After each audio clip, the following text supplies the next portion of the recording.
আসসালামু আলাইকুম। আশা করি সবাই ভালো আছেন। আলহামদুলিল্লাহ আমরা অনেক ভালো আছি। আমরা আজকে কাজ করব একটা শর্ট সার্কিটের। এই বাসাটি সম্পূর্ণ কমপ্লিট রেডি করা। তো এই বাসাটাতে গত 2 মাস ধরে উলি ফোকা লাইন শর্ট করে ফেলছে। এই যে আমরা হলুদ তারটি দেখতে পাচ্ছেন, এই তারটি আসলে আমি 1 মাস আগে টেনে দিচ্ছিলাম, যেটা ওয়ালের উপরে ক্লিপ মেরে। তো এই তারটি টানে দিয়েছি হচ্ছে যে এখানে জেনারেটরের লাইন এবং আইপিএসের লাইন ছিল, কারেন্টের লাইনও ছিল। এই এই সবগুলা তার বাদ দিয়ে আমি এই তারটা দিয়ে শুধুমাত্র ফিডিবেল লাইন টানে দিছি এই সুইচ বোর্ডটিতে ফ্রিজ চালানোর জন্য। কিন্তু অবশেষে এই তারটি ঠিকই ভালো আছে, কিন্তু রুমের ভিতরে যে ওয়ারিংয়ের লাইনগুলো করা আছে এই লাইনগুলো হঠাৎ করে শর্ট সার্কিট হয়ে যায়। তো তখন রুমে কোনো লাইটও জ্বালানো সম্ভব হয় নাই। তো অবশেষে মালিকে আমাদেরকে বলে যে ঠিক আছে, তাহলে এই জিনিসটাকে সলভ করে দাও। তো পরে আমরা ডিসিশন নিলাম এটাকে, যে ওয়ারিংগুলো আগে করা হয়েছে এই ওয়ারিংগুলো সম্পূর্ণ বের করে ফেলবো, তারপরে আমরা আবার নতুন করে ওয়ারিং করে দেব কমপ্লিট।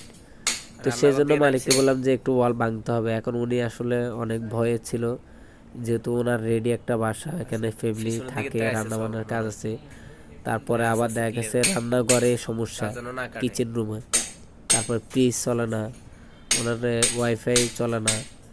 তো এই সমস্যাগুলো আসলে উনি ভাঙা টাকার কথা শুনে উনি একটু নিজে আসলে ঘাবড়াই গেছে যে আসলে এই জিনিসটা কীভাবে সমাধান করবে, ধুলাবালি হবে, এখানে আবার ওয়াল রং করতে হবে, বিভিন্ন টেনশন।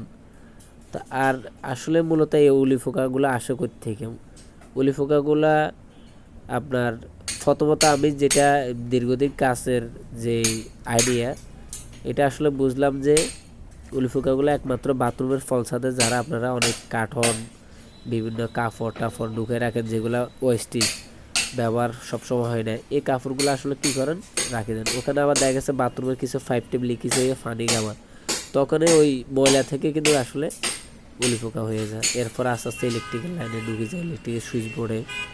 তারপরে আপনার এই যে কাগজপত্র রাখেন, তারপর হচ্ছে যে শোকেস আলমারিতে ঢুকে যায়, প্রয়োজনীয় কাগজ নষ্ট করে ফেলে। এই যে রান্নাঘরটা আসলে পুরাই অকেজো হয়ে গেছে গত 1 সপ্তাহ ধরে, উনি টোটালে চালাতে পারতেছে না। তো এখন এই যে ভাঙলাম মাত্র, এখন আমরা আসলে বের করবো যে মেইন লাইনে ফল্ট নাকি রুমের ভিতরে ফল্ট। তো এখন এখানে আমরা ডিসিশন নিলাম যে এখানে বাংলাম সুইচ বোর্ডের উপরে তারপরে বাইর করলাম। তারপরে আবার দেখা যাচ্ছে রান্নাঘরের মাঝখানে আসি, দেখি এই যে রান্নাঘরের যে সিলিংয়ে যে লাইটটি থাকে, এই লাইটটির এখানে আমরা বক্সটি খোলার পর দেখলাম যে সবগুলা তার, একটা তারও বাকি নেই, সবগুলা তার শর্ট। এবং শুধু এখানে না, এই তারগুলা চারদিকে গেছে, চারোদিকে সবগুলা ডফের মধ্যে